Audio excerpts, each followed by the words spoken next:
Welcome to One Sharp Sword, cutting through to what matters most. I'm your host, Dr. P, Dr. Wayne Purnell, and with me today, I have a really special guest. She's dear to my heart, Marisa Zalabak. She is the founder of Open Channel Culture. She has a broad background. She's an educational psychologist. We did a TEDx thing in Farmingdale, New York together.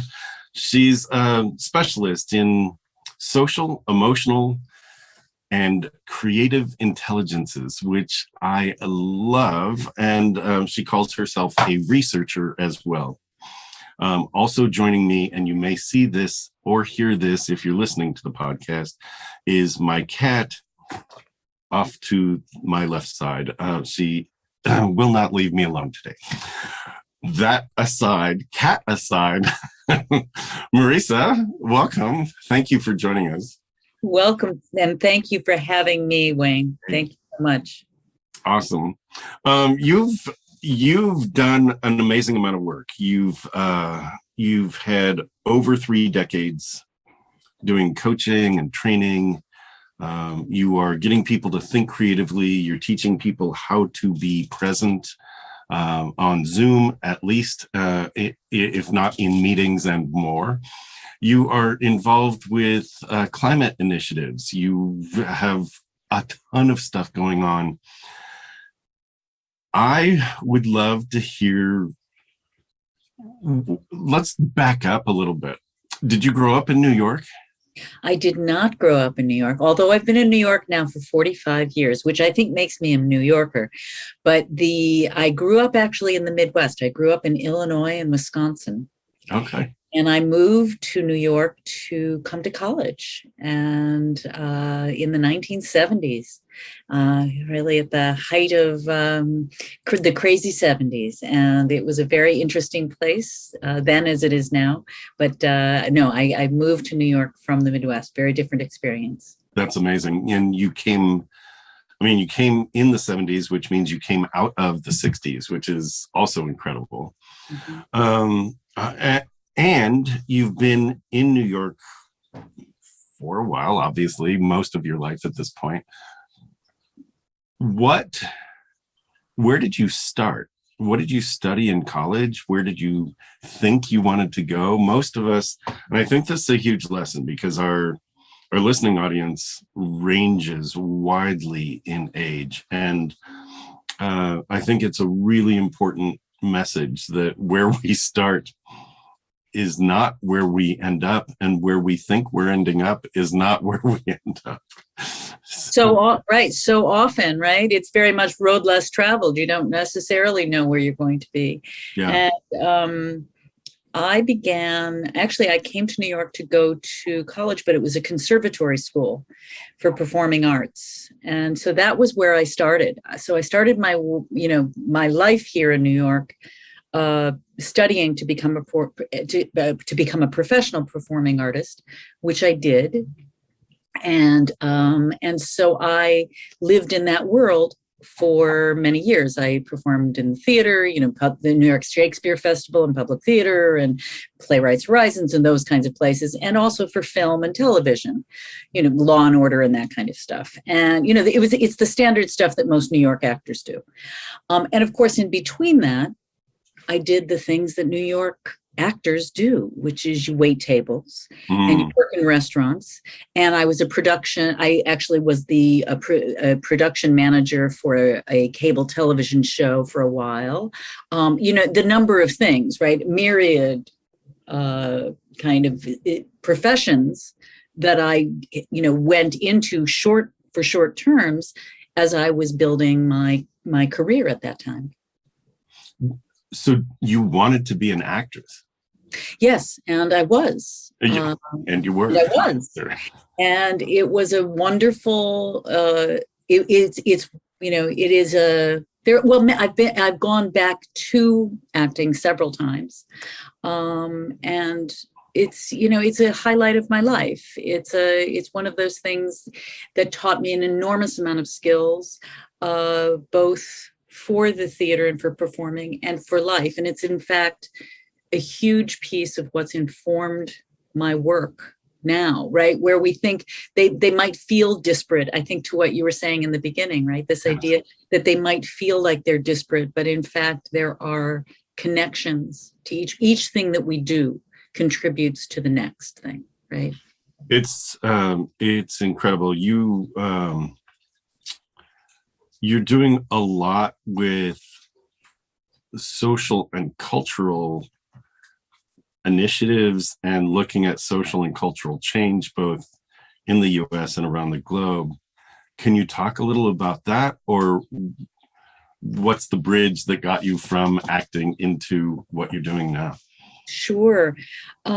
So I ended up, over the years doing many things. And in fact, even in that time period, I owned a fitness center and in New York. Really, I owned a fitness center in New York, and it was really quite wonderful and learned a lot doing that as well.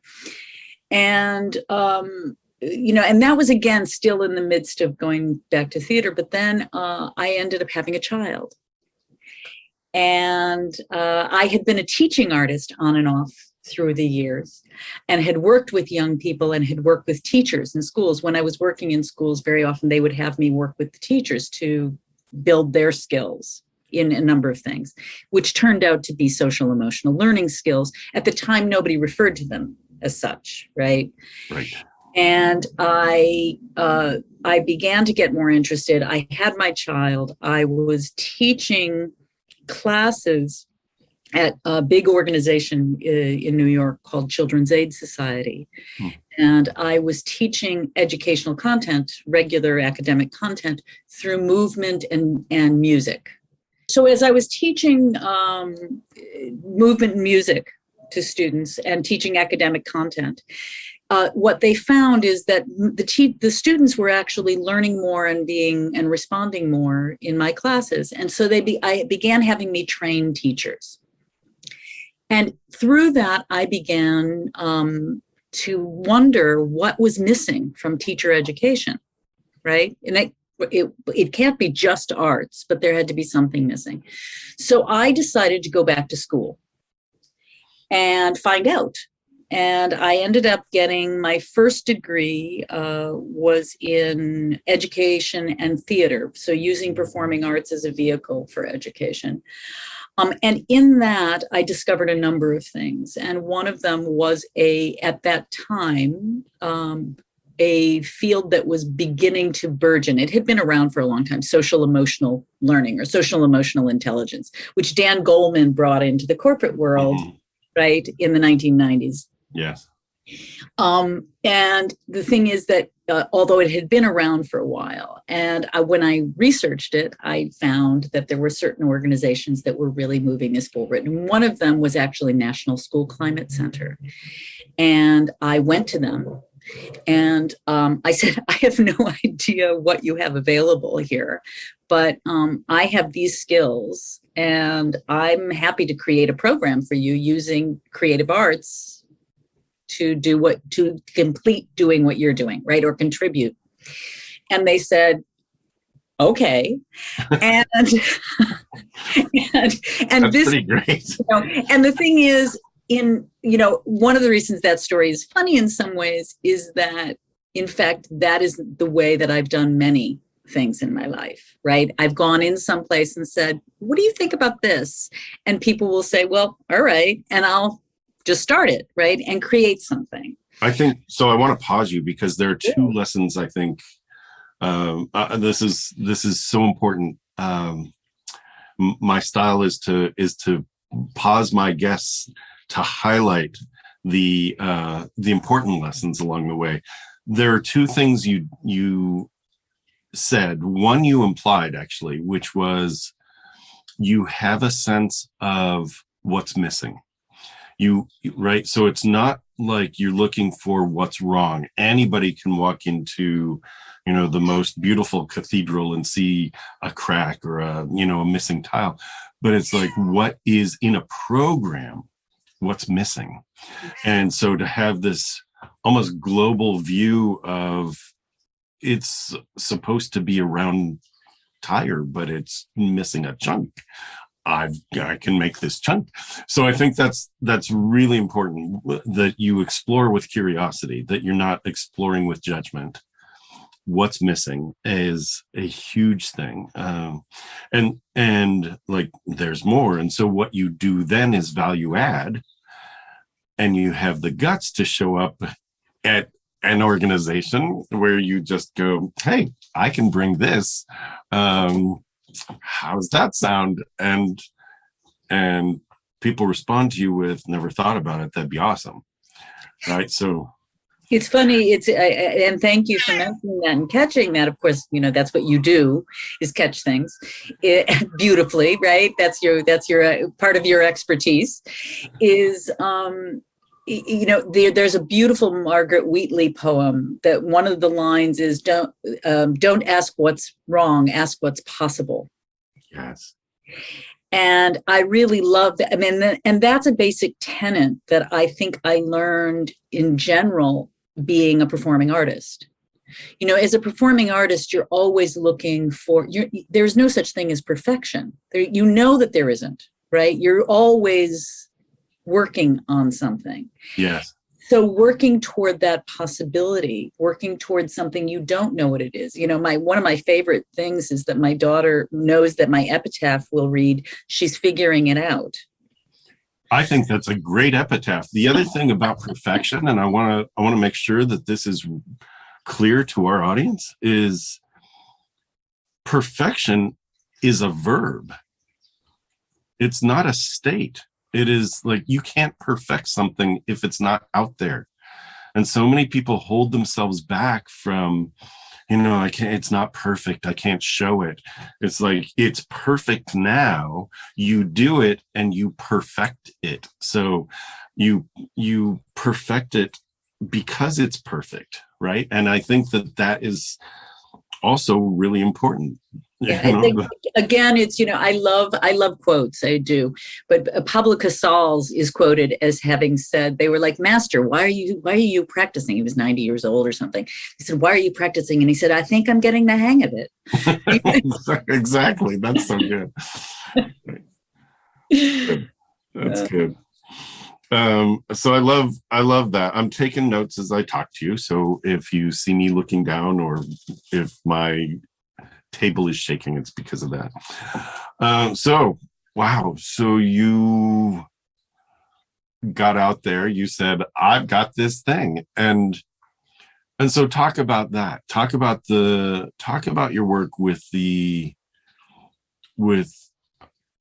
social climate. Is that like, am I blending those? Well, it's school climate, which is interesting, because school climate, and then I learned, right, what they were doing. And I began to facilitate not just what I wanted to be doing, but also what they were doing. And they had a greater purpose.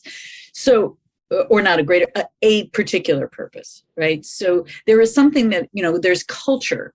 Culture exists, right? And we know about culture. And culture is one of those things I really focus on now, right? The culture of an organization. The thing is that a culture exists within a climate. So if you think of it, right, the way we think about the world, right, that I might go to the North Pole. That's the climate. What's the climate? And the culture is something that contributes to the overall climate. Right. Right. Thank you. Right. So that it's really understanding, and people, they end up interchanging them. And I don't like calling it a mistake. I think it's just a misconception. That I love that there's this umbrella, right? Umbrella of climate, that I did organization development for many, many, many years. And it was always a focus on culture. And the experience was of the climate without ever calling it that. And so that is huge, what you just said. And that was really the man who founded it, John Cohen, who was brilliant. He was a psychologist who had a clinical psychologist and actually an educator who had realized that there was a piece missing. We were only looking at culture, and we weren't looking at what is the climate people are walking into, right? What is people's experience within this bigger, right? This bigger environment. Yes. And that's important on so many levels. To me, it's important organizationally. It's important for our planet. You know, it has so many different applications. And so what that organization was doing in particular was measuring, right? Was using a mixed method of qualitative and quantitative assessment to determine what was the existing climate in a formative way, rather than an analytical way that we're going to report on later, but how can we be formative? Yes. And then use that to find out what are the things that for using that for strategic planning. What can we now do to address these challenges? I love that your bio, and I didn't say this at the beginning, I love that your bio talks about your focus on, I'm going to just read it, organizational cultures to foster engagement, motivation, creativity, and joy. And that presupposes a direction, right? Or an outcome. It presupposes that organizations actually want joy. That's quite a conversation to start with, isn't it? It is. And it's that for me, this is probably my biggest driving force behind all of the work that I'm doing, whether it's in schools, in corporate organizations, and even in AI, the AI work, because that's another thing, but I'm doing a lot of work in the ethics of artificial intelligence, is this idea that that's really what drives human beings, right? People want happiness, people want joy, right? And they use all kinds of words for it. And yet we have in both environments and behaviors that do not lend themselves to being joyful, right? Because being joyful is like being happy. It's a practice. It's not an outcome necessarily. Right. But it is, I'll say, as the Italians say, la tutte due insieme, it's the two things together. It's both a practice and an outcome. It can be, right, it can be an experience and a practice.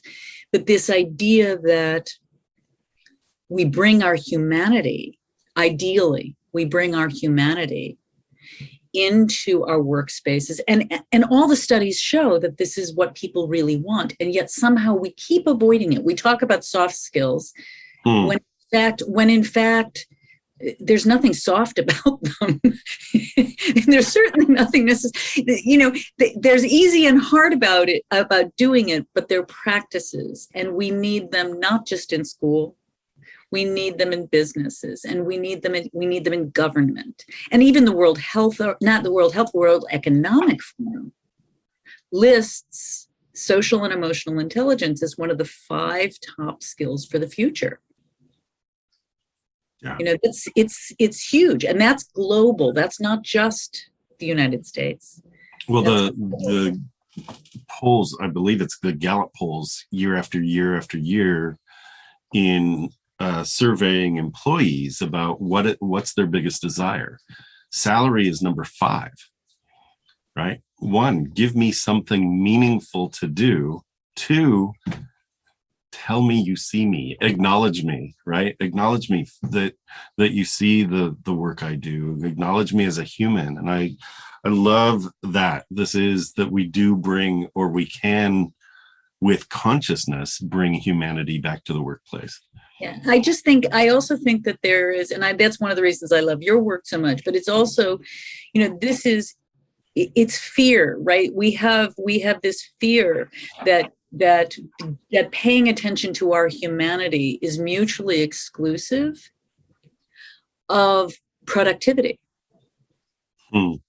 right? Because we still have a misconception that our brains and our bodies and ourselves are like machines. We're comparing ourselves to machines. And in fact, that's one of the issues with AI. People are so afraid that AI will take over their jobs. Well, actually, no, because AI is just about repeatable tasks. So and human interaction is not a repeatable task. No. Right?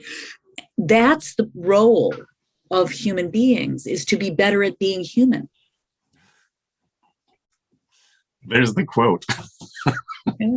And how do we, the thing is, and there's no blame in this, it's that we are not encouraged or supported to develop skills. And it's not like, one of the things I do have to say, I have a little pet peeve about, somebody is emotionally intelligent and somebody is not, right? And they have checked the box, right? I'm socially, emotionally competent.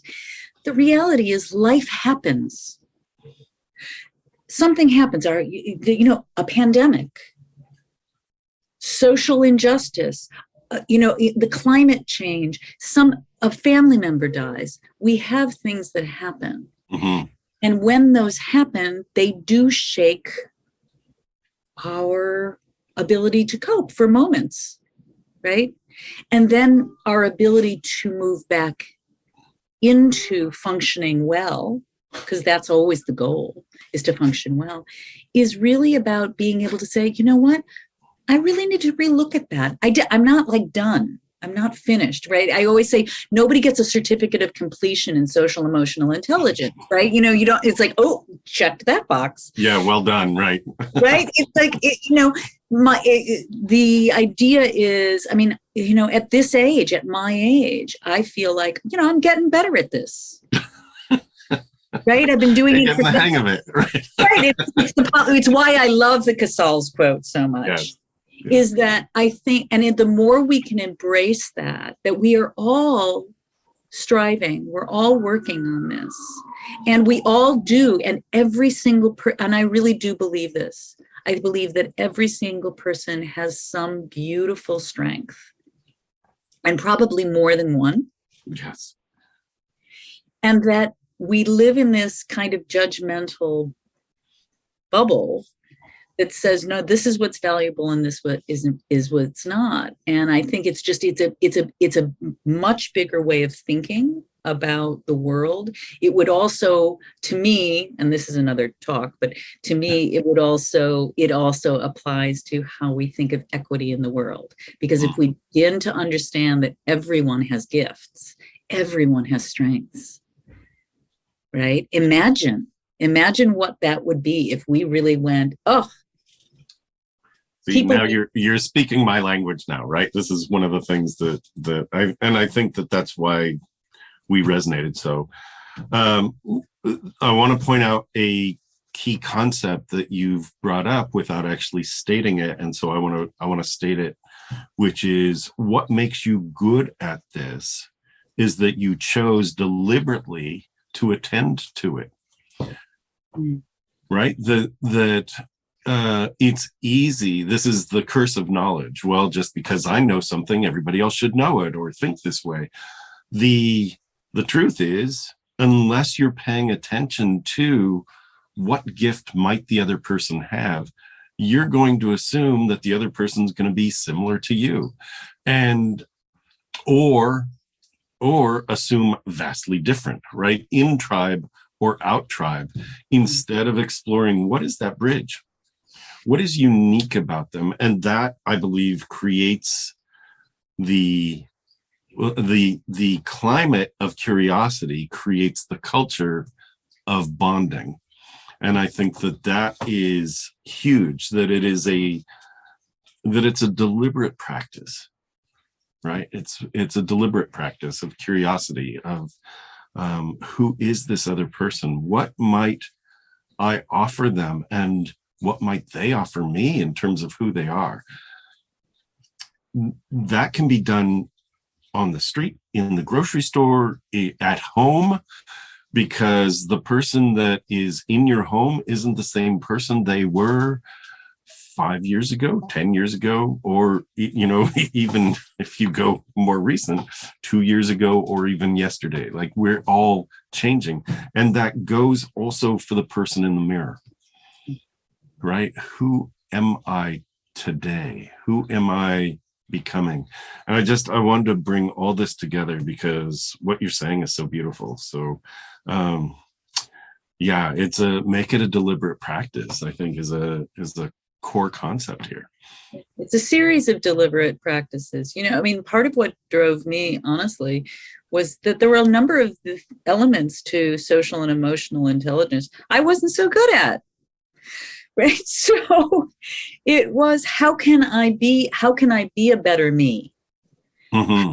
Right. How can I do this better? How can I and I think that improvement is not just a singular goal, because I think, there are times in our lives that are like, wait, man, I was in great shape then. And then, it kind of everything got blasted all over the place. Right. And that happens to all of us. But it's the ability to kind of, and I think there's a grace to it. Right. There's a grace. It's Love both that word. Right. It's a grace that we give ourselves. It may be a Brene Brown quote, but it's about, we can't show compassion to someone else unless we have compassion for ourselves. And I know Dalai Lama has said this, and Thich Nhat Hanh, and but this idea that if we really genuinely cannot have that kind of compassion and grace with ourselves, we can think we have it for others. Right? Mm-hmm. But it may not necessarily be all the way there. Right. It's at what level are you resonating in the world? At what level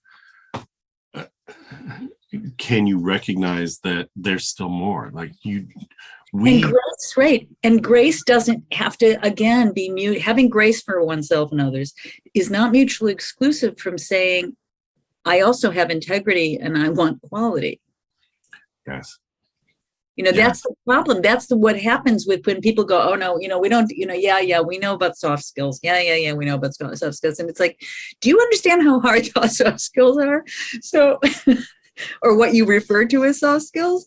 So it's this, right? It's that, in fact, we can be more productive. We can be more creative. We can generate more. I believe, and this is my belief, but I believe that we can generate, and there's lots of research on it, but I always say, listen, it has to resonate with you personally. Yeah. Yeah. You said that, that there's a fear that attending to humanity is basically anti-efficiency or anti-productivity. And, I use fear as kind of a trigger word and substitute it with threat to identity. So when there's a fear, it's like, so what is the threat to identity? And it's a threat to a cultural identity of let's go. When in fact, understanding another human to human, allows us to go. Allows us with a single word. The family members sometimes have that knowing nod or whatever. It's like, and if you are working so closely together that you understand the humanity of somebody else, you can pass work and agreements and get working agreements for what's next, simply because you understand the other person and you've chosen the quote unquote soft skills. That's a hard term for me to say, soft skills. And it's not it's hard to say. It's just, right. But I love the turnaround to, or the connection of fear to identity, because it's both psychological and emotional, which, all feeds into when people talk about what is psychological safety, because they talk about it like it's this thing and nobody really understands it. Right. So, but that ultimately that is what you are tending to, right? By asking the question. Yes. Right. By asking that question. Yes. It's lovely. I love that. It's great. So, so talk about the kind of work you do. Like, you come into an organization, you say, look at what you're missing and what's possible. And they go, Marisa, we're so glad you're here. and then what? I actually go into an organization and first find out what their strengths are. Okay, good. Right? Yeah, Right. What I are love your that. Right? What are your strengths? I mean, you know, as a teacher, as an educator, I'm always come from a grow model, right? Is that people are willing, people understandably and reasonably so. I don't want to tell anybody something if they're going to come in and hit me over the head from the beginning, right? It's like, why would I want to do that? So, you know, coming in and finding out what are their strengths, because everyone has them. What are their challenges, not their problems? What are their challenges? Because, you know, problems almost are, you know, that's a predictive, right? And that's a prescriptive. That's like, oh, that's the problem. And it's like, I don't know what your problem is. We're going to have to uncover that, because it is going to require real curiosity without an agenda. I don't have an agenda when I go in, because I can't, that would be a cookie cutter, right? I have I've worked in hundreds of schools, hundreds. I've worked in dozens of organizations. I go in, there's no two that are the same. I don't care, right? You go in, it can be in the same building, serving the same population, and you go in and there is a different climate, there is a different culture, and there are different individual human beings in that, right? So beginning with strengths, looking at the challenges, and then beginning with the leaders, because it really does, it's essential to look at what's happening with the leaders. You know, we can be prescriptive about our teams. Yes. But if we're not modeling it, if we're not walking the walk. I've seen it all too often. Right. I've seen it all too often where it's like, well, you need to fix your culture, right? Leaders will say, we want a strong culture, and then don't take steps themselves to actually step in and model it, demonstrate it, engage with other people. Yeah, it's one of the wonderful things. I ended up doing I've gotten involved in, MIT has something called the Presencing Institute, and it's about working with leadership for the emerging future, because our future is, you know, I mean, it's Mr. Toad's Wild Ride. We don't know what it's going to be, right? And well said. Right? So being able to be not just adaptive, but agile, and also being aware. There's a real awareness in that model for how do we become aware of everything that we affect. Right? Because we affect we can pretend it's only in a limited sphere, but in fact, we, just like dropping the stones in the water, everything we do affects everyone around us. And so there's a very kind of macro understanding, right, in this kind of learning, simultaneously with an understanding that the micro affects the macro, and you cannot separate them. How do you bring that to leaders who just want, fix them? And I've seen this, years and years and years ago when I was doing couples and family work. It was fix the child, or, fix my wife, fix my husband. It was that, and the work was, well, we have to fix the unit. It's not right. It's not one person that needs fixing. I think where I learned my approach to this is in conflict mediation. I have a huge background in doing conflict mediation, and do that in both organizations and individuals. So how do you get the leaders to understand that their participation is so important? Because once we can establish, and doing it it has to really come from a place of generosity. but coming from helping them, supporting them discover where they are in the conflict, where they are in the problem. And, it's always a problem with, and this from couples therapy, right? People go, it was all him, it was all her, it was all his, and it was all them. And growth doesn't come in conflict mediation until both people realize, or both parties, I'll say, realize and can understand their own role in the conflict. And so it's difficult work, but it's actually really interesting work. And I have found one of the organizations I work with is spectacular. They do this with the UN, they do it with all over the place. A Million Peacemakers, fantastic. But I've done conflict mediation for many, many years in restorative circles, which is again very often about conflict. And it really, that's what I bring to the leaders. How can I help you understand where you are in this constellation, right? We're in a constellation. So how can I help you understand where you are in the constellation so that you can, and if you, and coming from the fact that I want you to be the keystone. I want you to be the leader. I want you, right? That my goal is to support you being the best leader that you can be.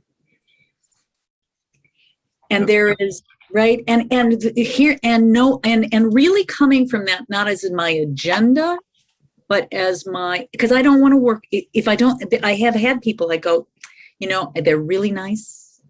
I don't think this is a fit. Yeah. Right. This is great.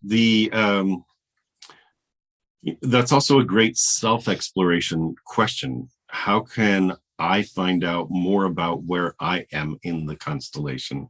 I think is a great exploration.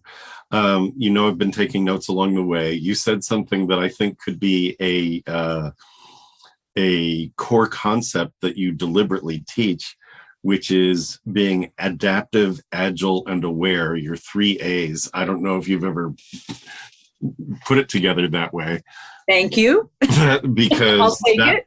Yeah, that was awesome.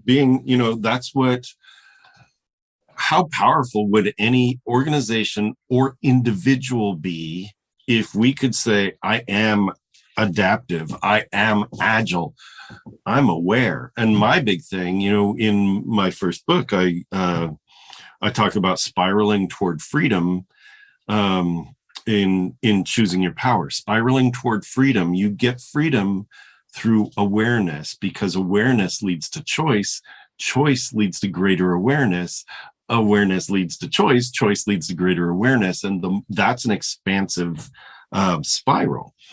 So when you're adaptive, agile, and aware, it's like, that's a powerful organization. I love that. You didn't even know you said it.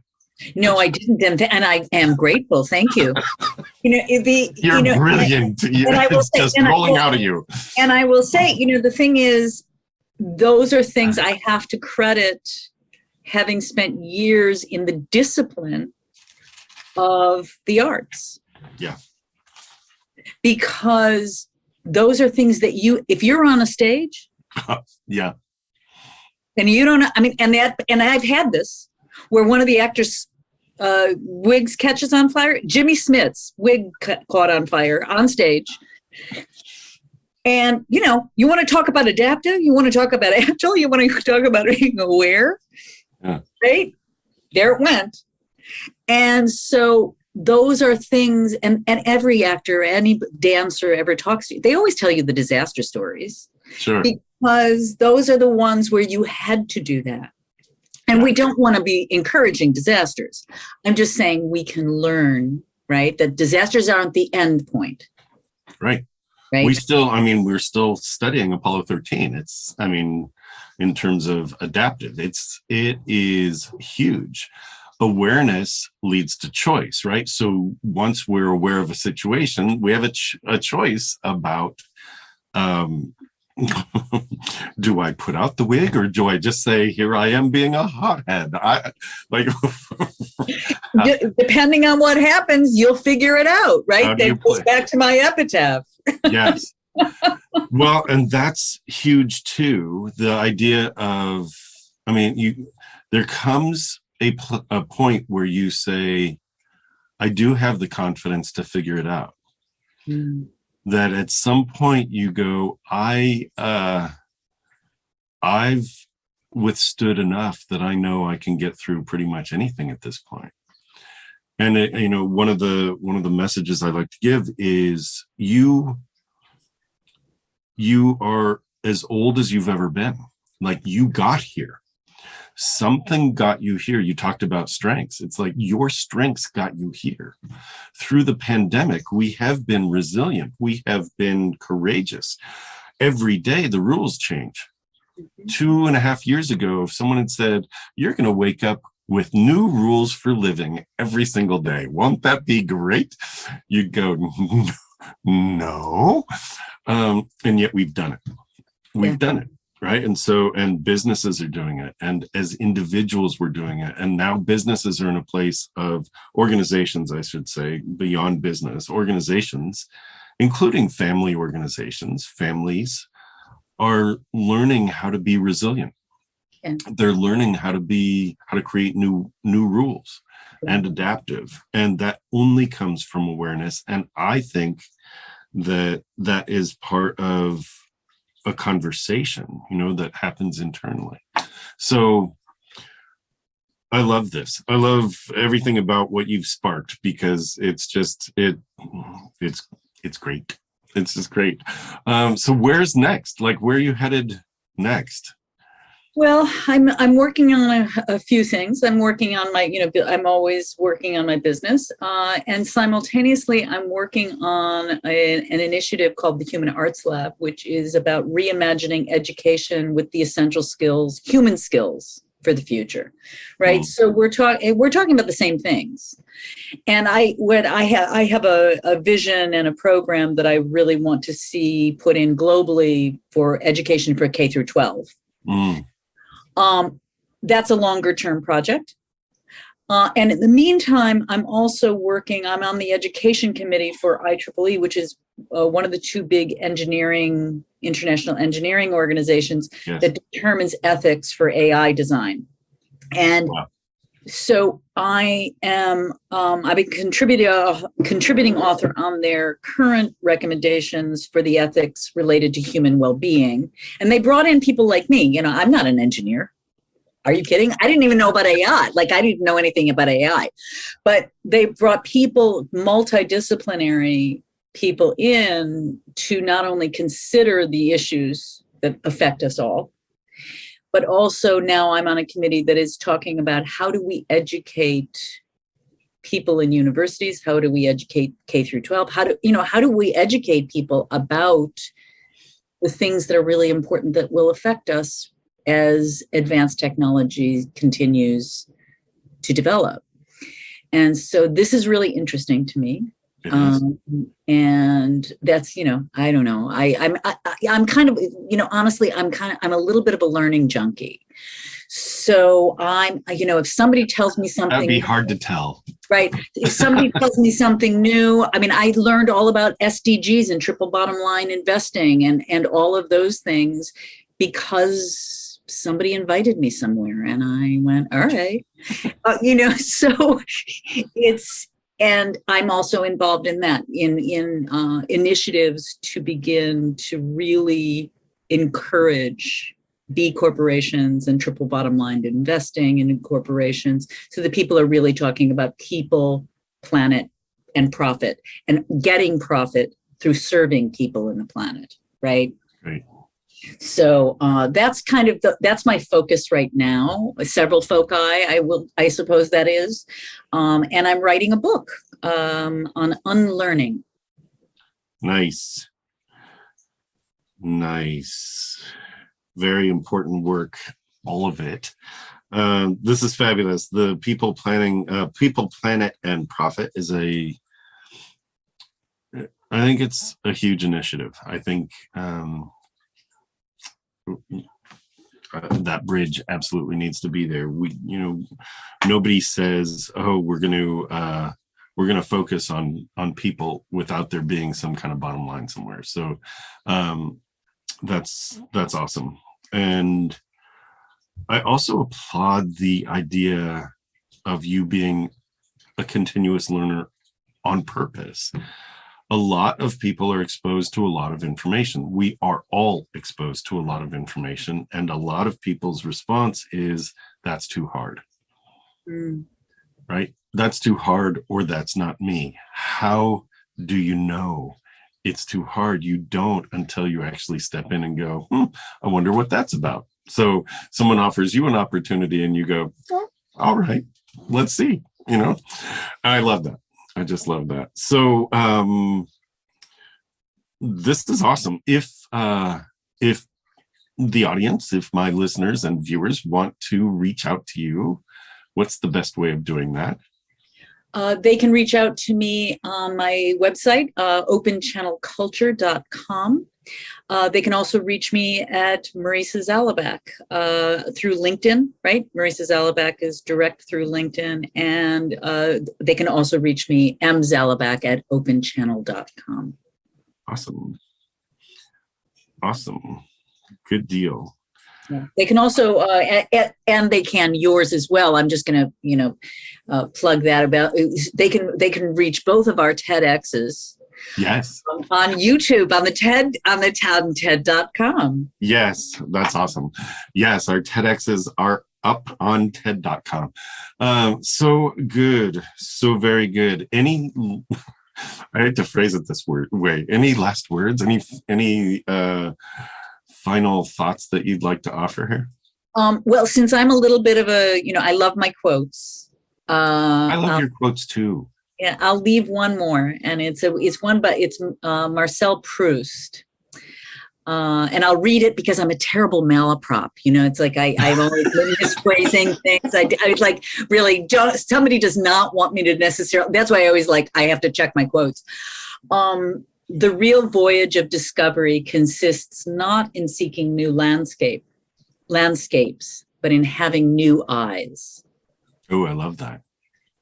Okay. Right. Every day look anew. That's so good. So good. Thank you. Thank you for being here. This is amazing. And I really, really appreciate you joining us. Thank you. And I appreciate being here. Thank you very much for having me. Yay. This is One Sharp Sword, cutting through to what matters most. My guest, Marisa Zalabak, and I am Dr. P, Dr. Wayne Purnell, the Outfluencer and your success breakthrough coach.